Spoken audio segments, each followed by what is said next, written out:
ఇక్కడ అన్నిటికన్నా నాకేమనిపించిందంటే నిఖిల్ చాలా తెలివిగా గేమ్ ఆడాడు అని అనిపించింది నాకు.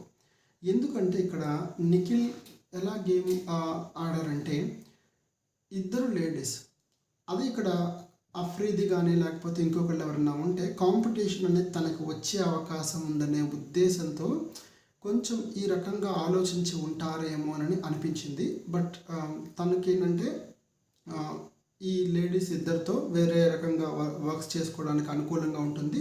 తనకి జెంట్స్లో ఏ రకమైనటువంటి పోటీ లేకుండా చేసుకున్నారేమో అనిపిస్తుంది. అంటే ఇక్కడ తను లేడీస్ని తక్కువ అంచనా వేయడం కాదండి నా ఉద్దేశము. తన ఆలోచన అలా అనిపించిందేమోనని నాకు ఒక వ్యూవర్గా అనిపించింది. బట్ స్టిల్ ఆయన చాలా చక్కటి మూవ్ అనేది తీసుకున్నాడు, తనకి సంబంధించి అనిపించింది. ఓవరాల్గా చెప్పాలంటే ముగ్గురు చీఫ్స్ని బిగ్ బాస్ ఎన్నిక చేయడం జరిగింది తన గేమ్ స్ట్రాటజీతో. అసలైన ఆట ఇప్పుడే మొదలైంది. సో ఎక్కువ మంది స్క్రీన్ షేర్ అనేది తీసుకోవడం జరిగింది.